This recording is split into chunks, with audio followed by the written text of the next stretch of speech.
Ahojte, čaute, vítam vás u nového videa.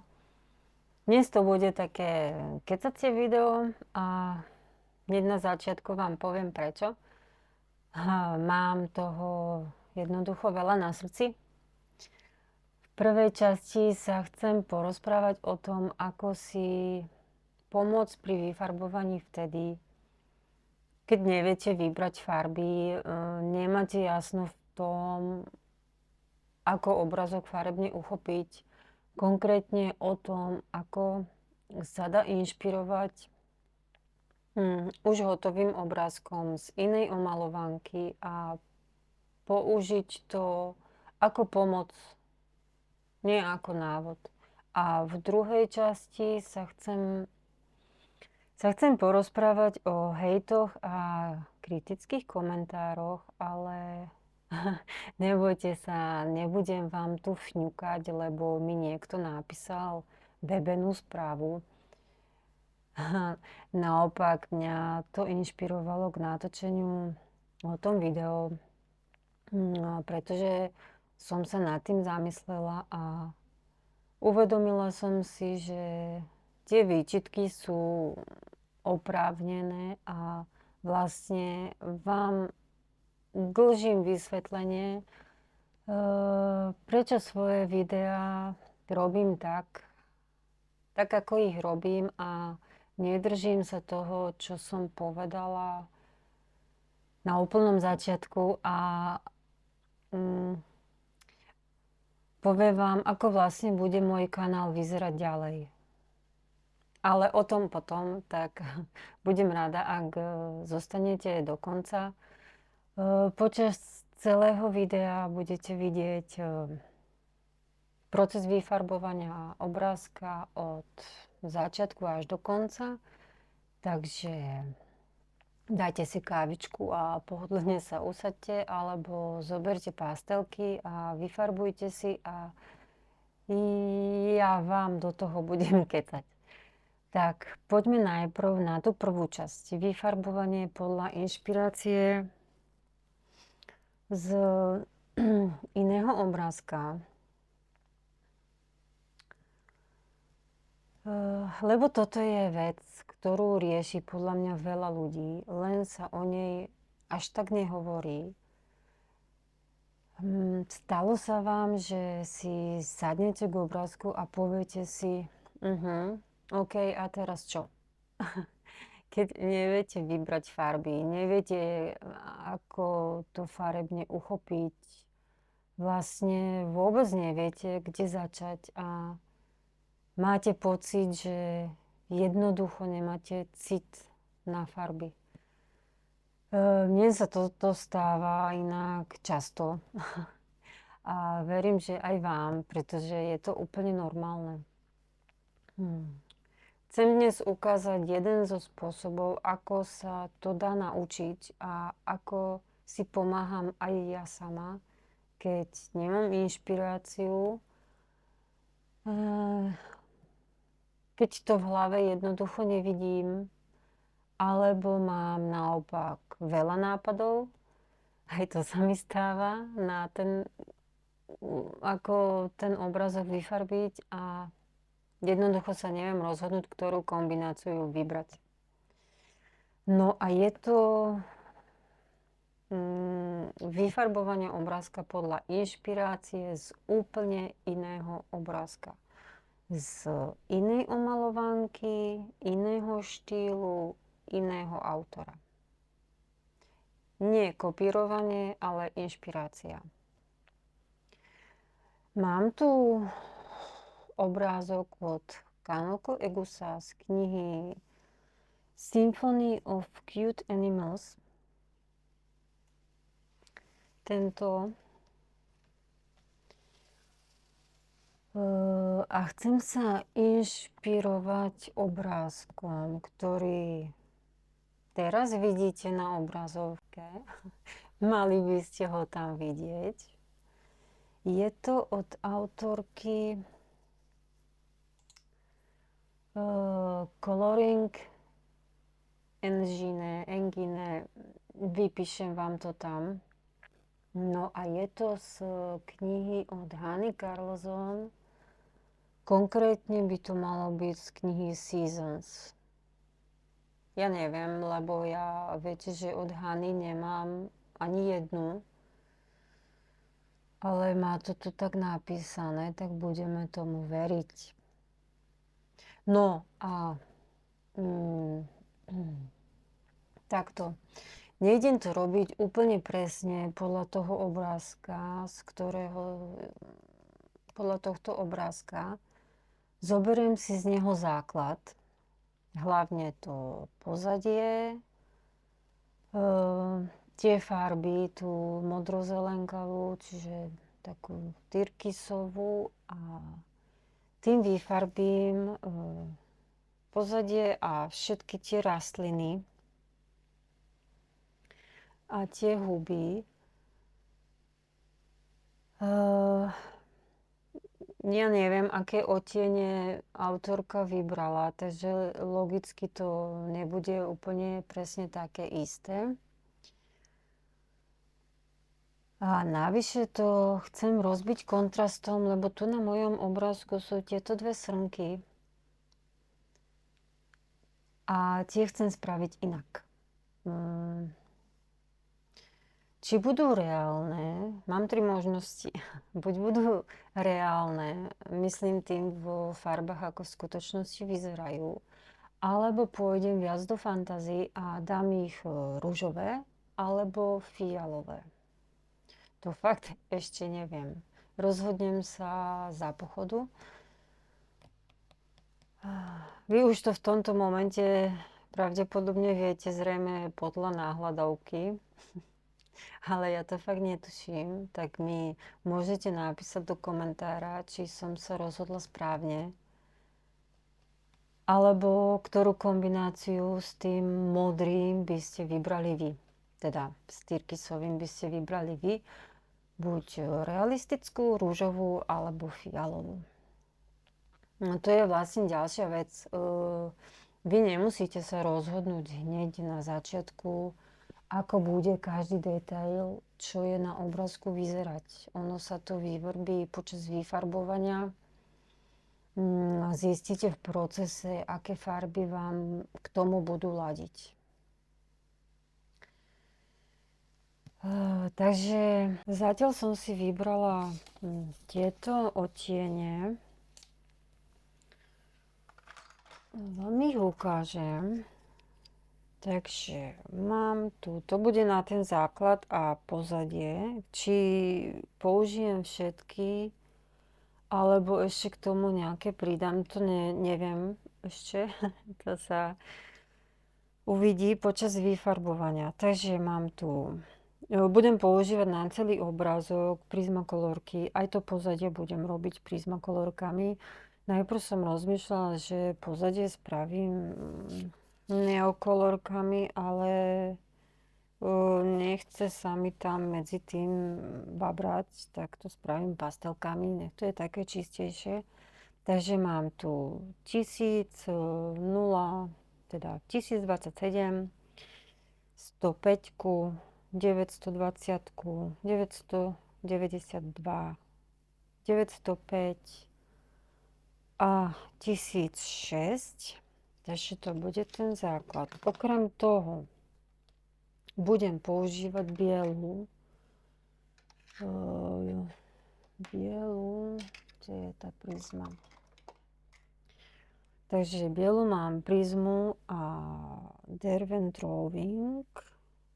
Potom samozrejme čiernu luminku na tiene a ešte by som si mohla ale zobrať aj prizmu, pretože to pozadie tam je dosť čiernej.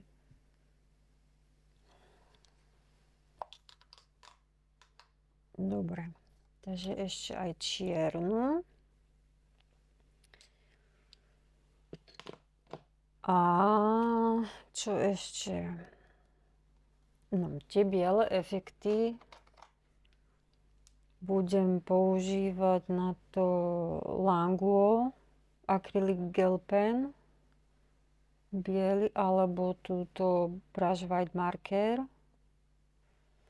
alebo to skombinujem, to ešte neviem. No a potom, čo? Samozrejme blender od Karandašu, lebo sú to prizmy, tak budem miešať blenderom, aby som si... Ja ten blender používam, keď to chcem vyhľadiť a hlavne som zistila, že tým, že to nemiešam a nevyhľadzujem tým najsvetlejším odtieňom, tak si tak tie prizmy trošku šetrím. Dobre, a potom tu máme možnosti na tie srnky. Takže buď pôjdem do klasiky a to mám 944, 1034, 1032 a 1012.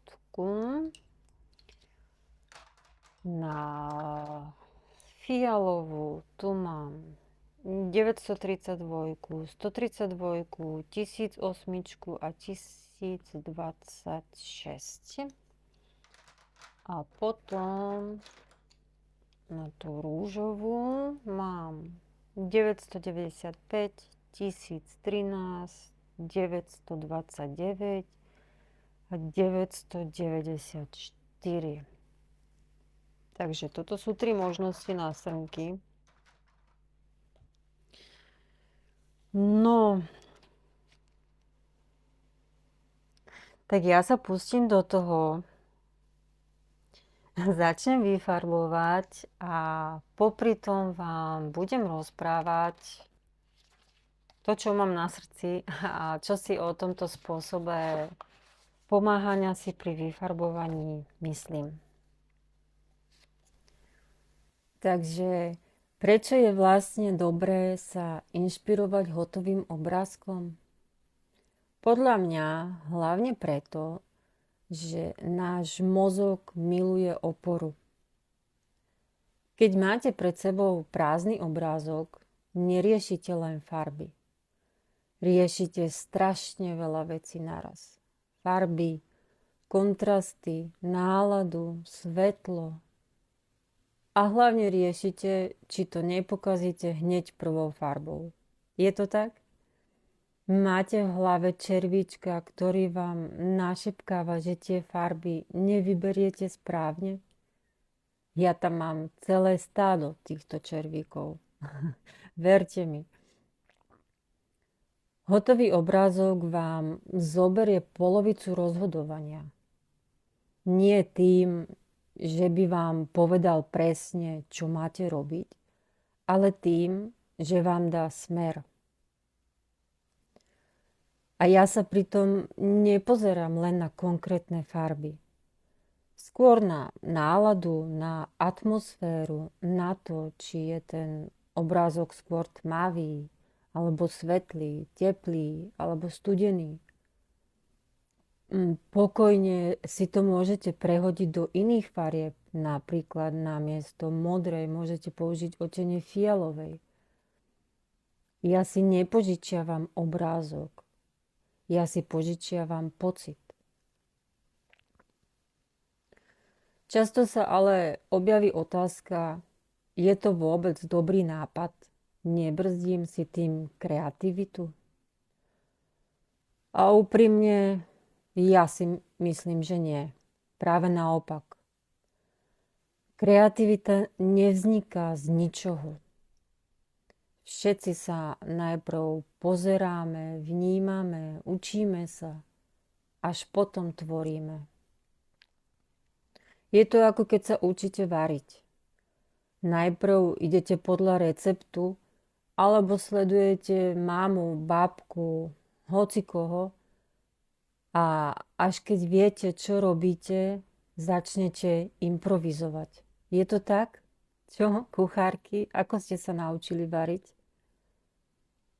Problém podľa mňa nie je inšpirácia. Problém je, keď pri nej ostanete navždy.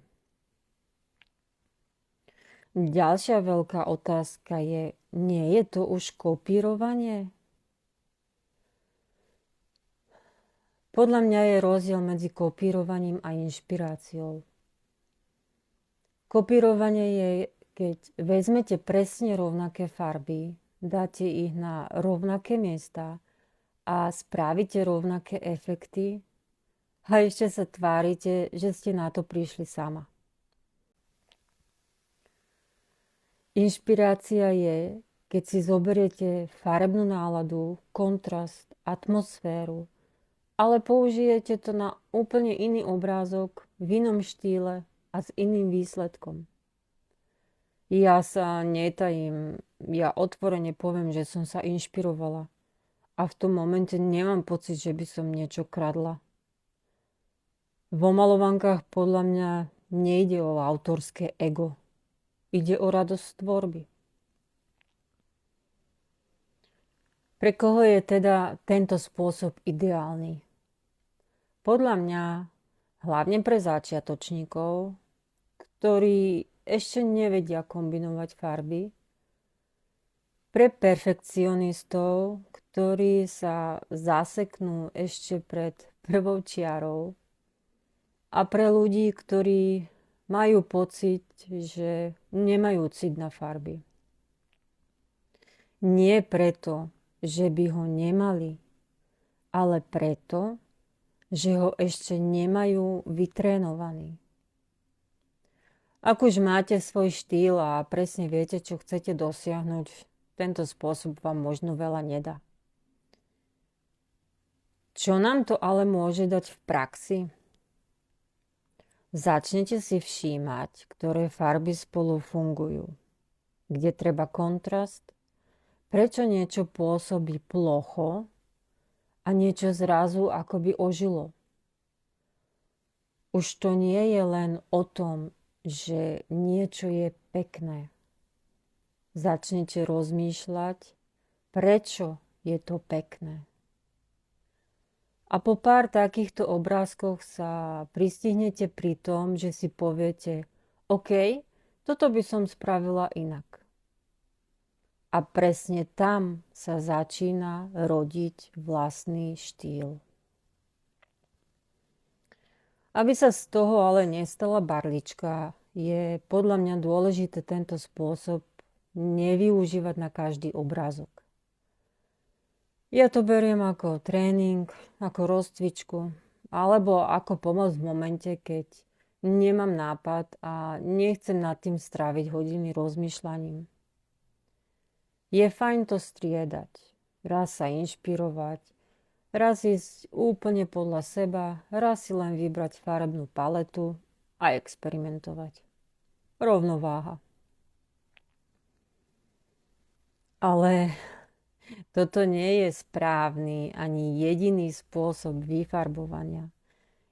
Je to len jedna z možností, ako si pomôcť, keď neviete začať alebo keď to v hlave nevidíte. A ak vám to pomôže vyfarbovať s menším stresom a väčšou radosťou, tak to splnilo svoj účel.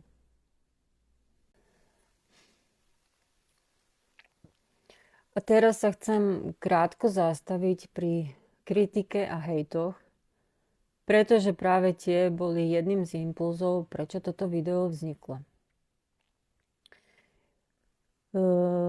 Nejde mi o sťažovanie sa, ani o to, aby som tu niekoho menovala alebo citovala konkrétne správy. To vôbec nie. Niektoré veci sa totiž neoplatí opakovať nahlas. Áno, prišli mi aj negatívne správy a úprimne neprekvapilo ma to. Online priestor taký jednoducho je a každý s tým musí počítať. Pre mňa je ale dôležité rozlišovať medzi dvomi vecami. Medzi hejtom a konštruktívnou kritikou.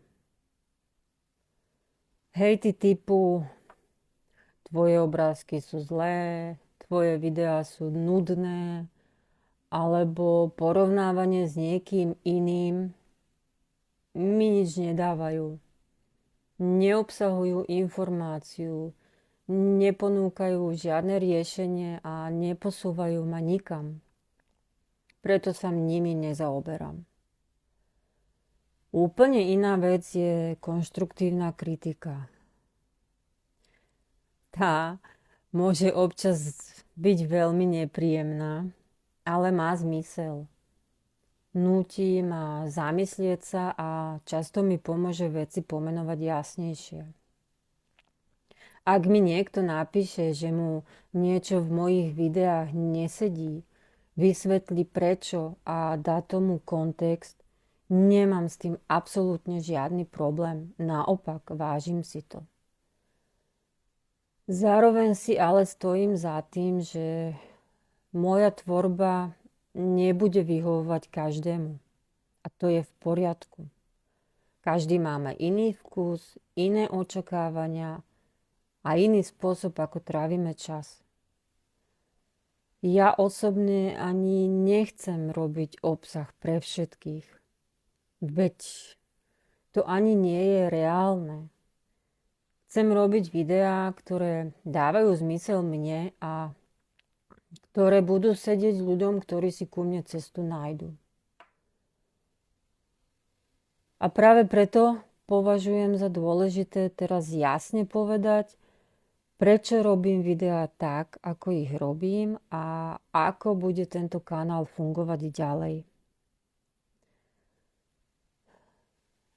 Ak vám moja tvorba nesedí, je úplne v poriadku ísť ďalej. YouTube je obrovský a každý si v ňom môže nájsť to svoje. A tým sa dostávam k tomu, čo bolo aj predmetom tej kritiky a to je forma mojich videí. Nie preto, že by som mala potrebu sa obhajovať, ale preto, že chcem, aby ste vedeli, prečo robím veci tak, ako ich robím.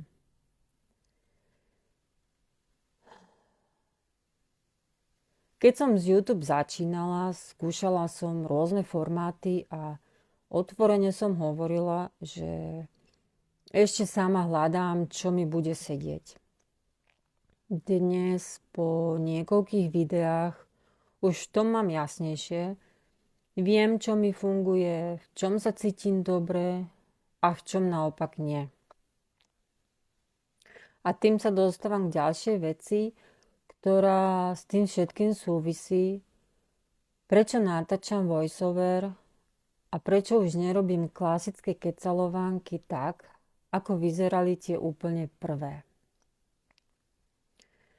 Kecalovánky mali pôvodne vyzerať tak, ako to robia mnohé iné dievčatá. Sadnem si k omalovánke, zapnem kameru a popri vyfarbovaní sa s vami budem rozprávať pol hodinu alebo hodinu, ako keby sme spolu sedeli na kávičke. Ak ste videli to prvé video, tak viete, že som tam sama hovorila, že ešte netuším, ako to celé uchopím a že si to musím najprv vyskúšať. Pravda je taká, že som to skúšala viackrát, nielen raz. Ale veľmi rýchlo som zistila, že mi to jednoducho nesedí. Nejde mi vyfarbovať a zároveň rozprávať. Necítim sa pri tom dobre. A ani sa mi to nepáčilo, keď som si tie videá spätne pustila. V jednom prípade som video ani nedokončila, lebo to bola totálna katastrofa. A v ďalšom som mala už dokonca pripravené poznámky, ale keď som si to potom pozrela, zistila som, že som polovicu toho, čo som chcela povedať, vlastne nepovedala. A v tom momente som si povedala, že takéto videá zverejňovať nechcem. Nechcem dávať von niečo, s čím nie som spokojná, len preto, aby bolo video a aby som si odškrtla, že som splnila nejaký plán. Aj keď mám málo sledovateľov a málo zhliadnutí, stále je to verejný priestor a ja nechcem mať pocit, že sa za svoje vlastné video musím hanbiť. Pre mňa je dôležité robiť videá, ktoré by bavili aj mňa samotnú pozerať.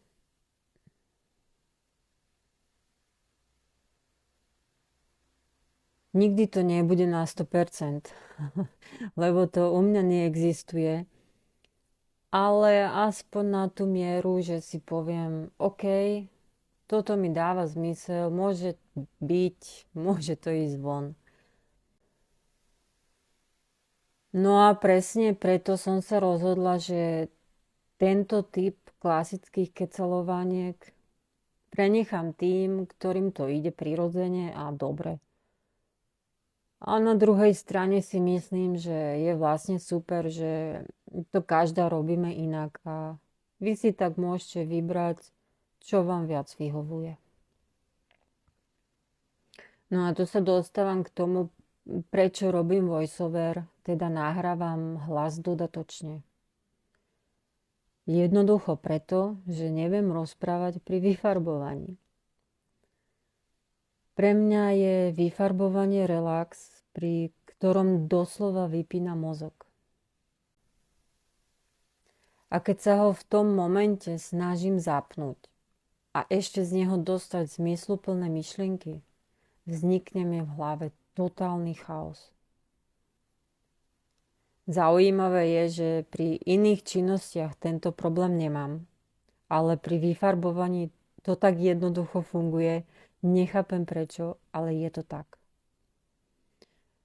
Asi som typ človeka, ktorý veľa premýšľa o veľa veciach naraz a nepovie hneď prvú myšlienku, ktorá mu napadne, lebo často je to totálna blbosť.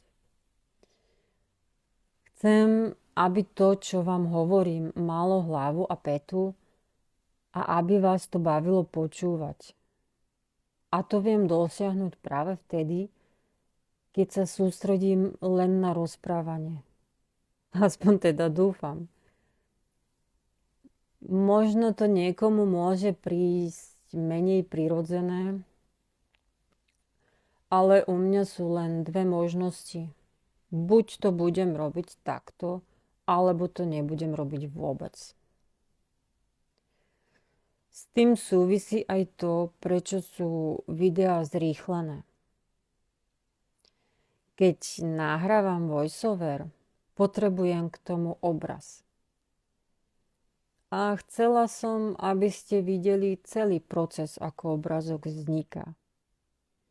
Keby som to nechala v reálnom čase, video by malo pokojne 7 hodín a to nechcete. Nebude to tak vždy. Niekedy vyberiem len časť obrázka.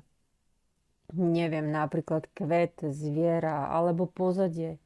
A vtedy to tempo nebude také rýchle a tým si vlastne aj ja tak skrátim čas nahrávania a celkovo uľahčím proces.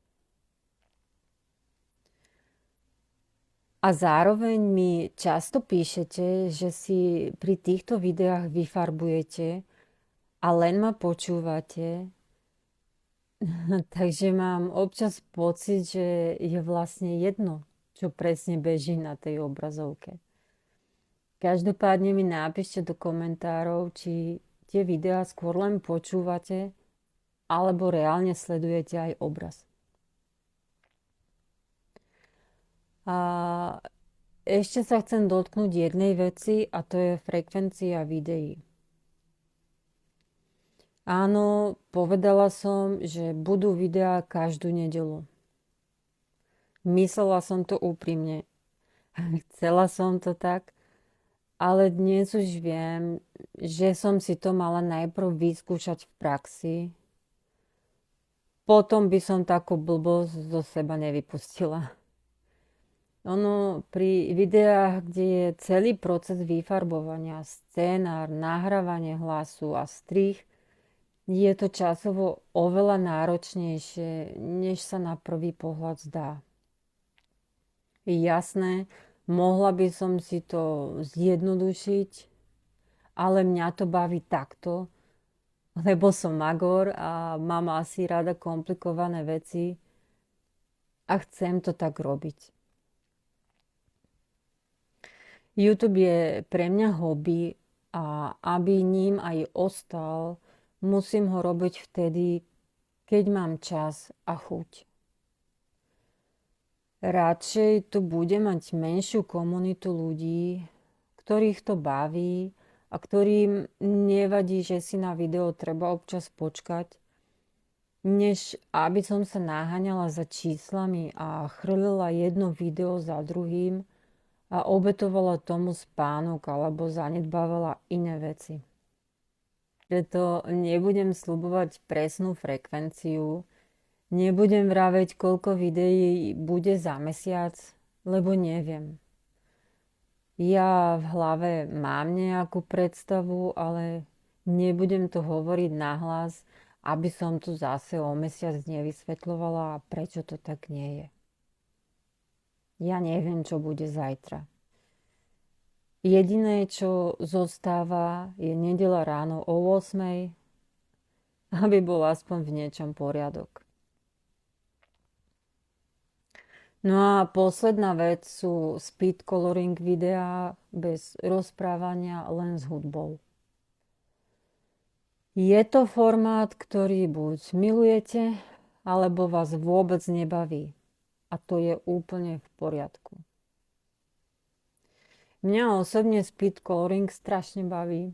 Nielen robiť, ale hlavne sledovať. Keď sledujem, ako sa biely papier energicky záplňa farbami a ak je k tomu dodaná hudba, ktorá doplňa tú atmosféru, tak je to pre mňa vizuálny zážitok. Ale myslím si, že veľa ľudí to vníma veľmi povrchne.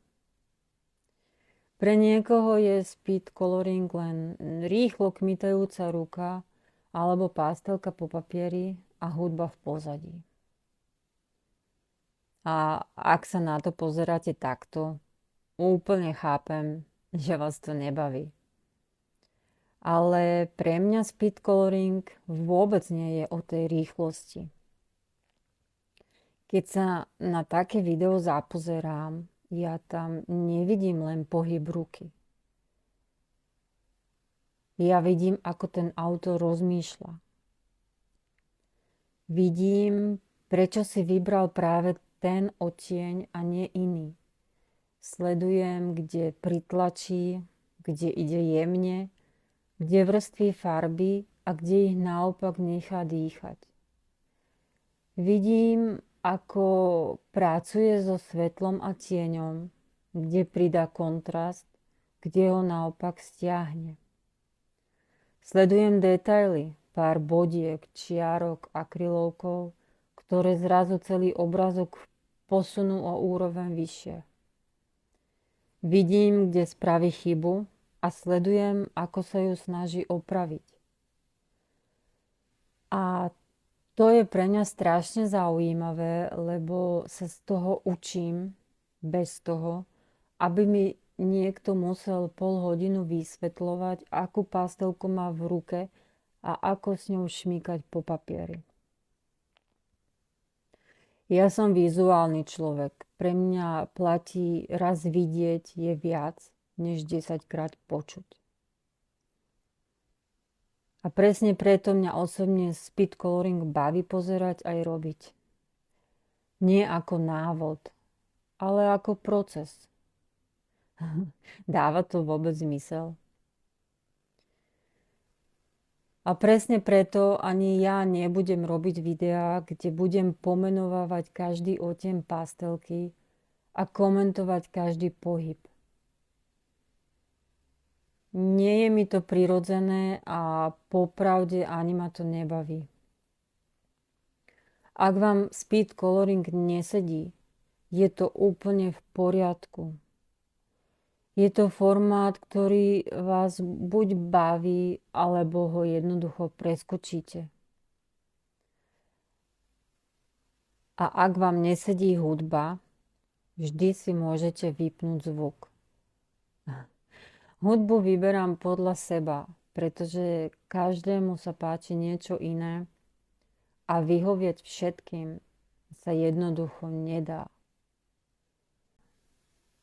A aby v tom bol poriadok a aby ste presne vedeli, čo od ktorého videa čakať, chcem to pomenovať úplne jasne. Videá, kde budem rozprávať, či už priamo pri vyfarbovaní alebo formou voiceoveru, budú mať v názve vždy kecalovanky. To znamená, že tam bude rozprávanie na nejakú tému alebo jednoducho moje keci. Videá, kde bude len vyfarbovanie a hudba, budú mať v názve vždy jasne napísané speed coloring a názov omalovanky a autora. Takže ak máte chuť len na pokojné vyfarbovanie s hudbou, viete presne po čom siahnuť. A ak naopak chcete kecacie video, viete, že speed coloring nie je to, čo hľadáte. Robím to práve preto, aby ste zbytočne neklikali na video, ktoré vás nebude baviť. Každý si tak môže vybrať presne to, čo mu vyhovuje. A ja si tak môžem robiť podľa seba a podľa toho, na čo budem mať zrovna náladu a kapacitu a nestresovať sa tým, že sa to nebude páčiť všetkým. Takže aby som to nejako uzavrela, lebo vidíte, že keď nemusím vyfarbovať, tak sa viem rozkecať dosť dlho. Budem veľmi rada, ak mi do komentárov napíšete, čo si o to myslíte. Zaujíma ma hlavne, či sa pri vyfarbovaní inšpirujete hotovými obrázkami z iných omalovanok alebo z hociakých obrázkov, ktoré nájdete na internete, alebo či idete vždy úplne podľa seba. A napíšte mi aj to, či pri mojich videách skôr len počúvate, alebo ich aj reálne sledujete. Ak máte nejaké nápady na témy, o ktorých by som sa mohla v kecalovankách rozkecať, budem za to fakt vďačná, lebo keď je dobrá téma, je aj video a tých tém nikdy nie je dosť. A samozrejme, ak sa vám toto vyfarbovanie podľa inšpirácie páčilo, alebo vám to možno niečím pomohlo, dajte mi vedieť. Ďakujem vám za váš čas. Veľmi si vážim každý jeden komentár a každého z vás, kto si sem príde ku mne sadnúť, vyfarbovať a len tak počúvať. Majte sa krásne, vyfarbujte, dávajte na seba pozor a ja sa budem tešiť pri ďalšom videu. Tak, pa.